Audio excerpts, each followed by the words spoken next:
So, hello friends, this is Pradeep sir, Pradeep Parasmani. Welcome to my YouTube channel, Pradeep Parasmani. Here I am giving free education to all.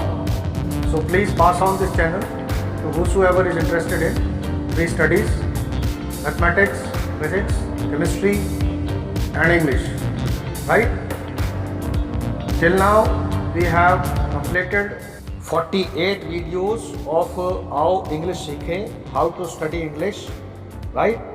And today we are going to do video number 49 and we will complete pages number 177, 178, 179 and 180, right?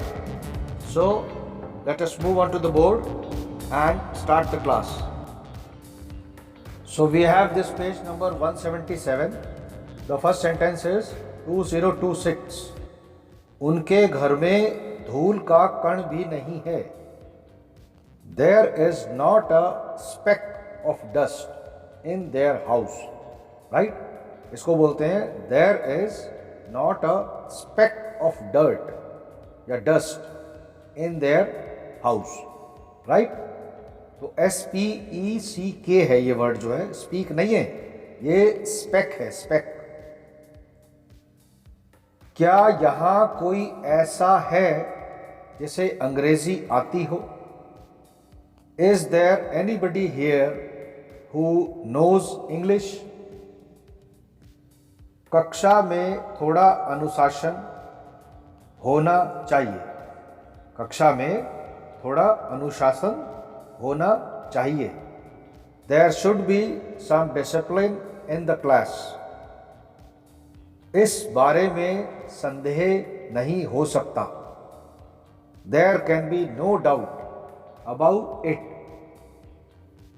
वह नहीं आया, उसका कोई कारण हो सकता है. There may be some reason that he didn't come, that he did not come, that he didn't come. इसको didn't को did not या didn't भी बोल देते हैं हम लोग शॉर्ट और स्लैंग स्टाइल में, राइट? तो आप इसको कैसे भी बोल सकते हैं, पर बेहतर यही होता है कि हम इसको ऐसे बोलें there may be some reason that he didn't come, right? अगला सेंटेंस देखिए. जरूर कुछ ना कुछ गलतफहमी हुई होगी. There must be some misunderstanding. बहुत कुछ करना बाकी है. There remains a lot to be done. चिंता करने जैसा कुछ भी नहीं दिखाई देता. There seems nothing to worry about. एक समय आएगा जब तुम्हें पश्चाताप होगा. There will come a time when you will repent. पश्चाताप को हम बोलते हैं repent. एक समय आएगा जब तुम्हें पश्चाताप होगा. There will come a time when you will repent. Right? तो ये था आपका पेज नंबर 177. ओके, अब हम चलते हैं नेक्स्ट पेज पर, पेज नंबर 178 पर.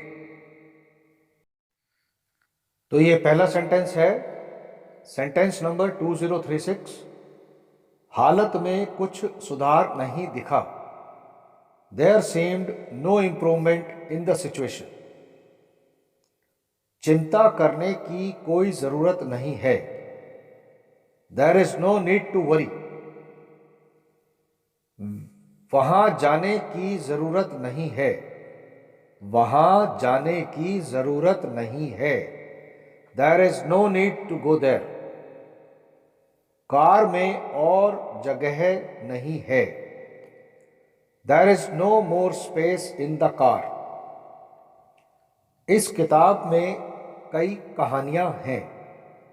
There are many stories in the book.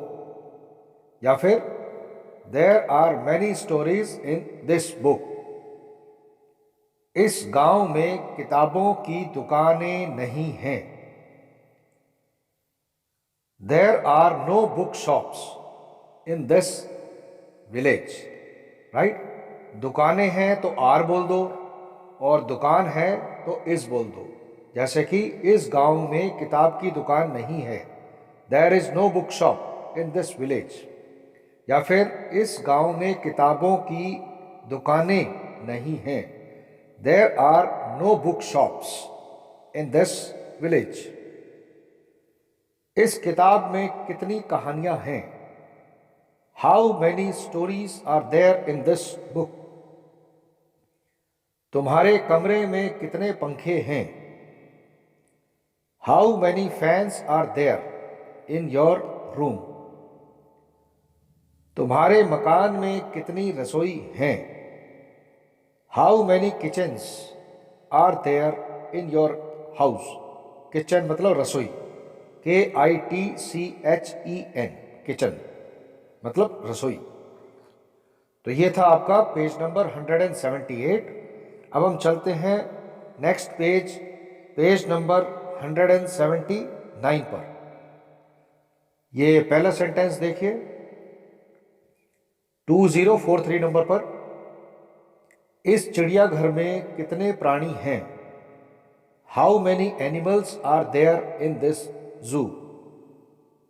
Maharashtra में कुल कितने जिले हैं, how many districts are there in Maharashtra.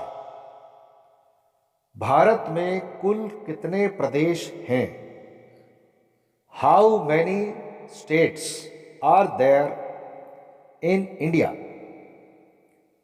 दुनिया में कुछ लोग बहुत बुरे हैं, there are some very bad people in the world. इस अनुवाद में कई गलतियां हैं, there are many mistakes in this translation. दरवाजे पर कोई है, there is somebody at the door. एक दिन में 24 घंटे हैं, there are 24 hours in a day. या अगर हम बोले कि एक दिन में 24 घंटे होते हैं, तो भी आप ऐसे बोलोगे, there are 24 hours in a day. हफ्ते में 7 दिन होते हैं, there are 7 days in a week. इस वीक की स्पेलिंग होती है WEEK, इसका मतलब सप्ताह। और अगर वीक बोलेंगे WEAK, उसका मतलब होता है कमजोर, right.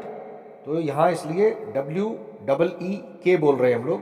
There are 7 days in a week.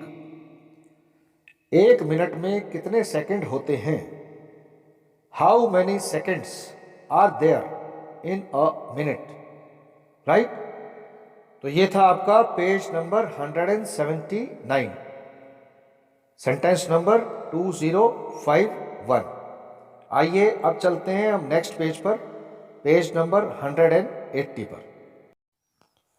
ये पहला सेंटेंस देखिए पेज नंबर 180 पर, सेंटेंस नंबर 2052। एक मिनट में 60 सेकंड होते हैं, there are 60 seconds in a minute. Now कई बार क्या होता है कि कंडीशनल बातें करते हैं हम लोग। तो अभी जो सेंटेंस बोलेंगे हम, उनमें आपको कंडीशन सॉर्ट ऑफ सिचुएशन दिखाई देगी। तो गौर फरमाइए, पहला सेंटेंस है ये 2053। यदि आप 2 में 2 मिलाओ तो 4 होते हैं, right.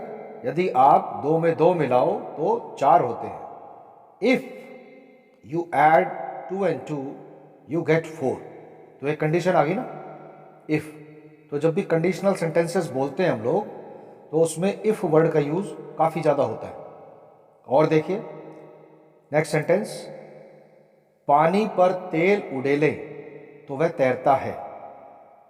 If you pour oil on water it floats, right. अगर तुमने पढ़ाई की है तो तुम पास हो जाओगे या होगे।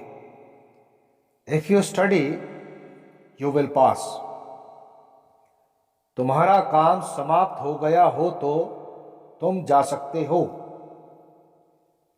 If your work has finished, you can go.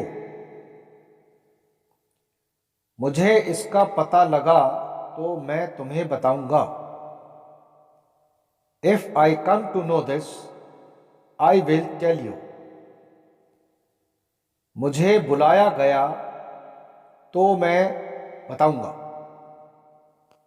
If I am called upon, I will tell. मुझे बुलाया गया तो मैं जाऊंगा. If I am invited, I will go. तुमने पढ़ाई की होती तो तुम पास हो गए होते. If you had studied, you would have passed. Right? तो ये है पेज नंबर 180. तो आज हमने की वीडियो नंबर 49. तो बहुत सारा काम हो चुका है अब तक,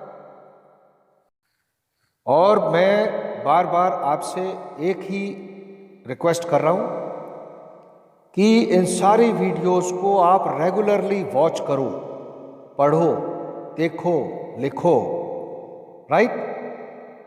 और इनको यूज़ करो मैक्सिमम जितना भी हो सकता है. तो आपका कॉन्फिडेंस ऑटोमेटिकली अप आ जाएगा, और आप खुद ही देख लेना कि आपकी पर्सनैलिटी में भी इम्प्रूवमेंट आ रही है, और आपकी बॉडी लैंग्वेज तो चेंज हो ही चुकी है. Right? So thank you class, love you all, good bye, stay blessed. जय भारत, जय हिंद, वंदे मातरम.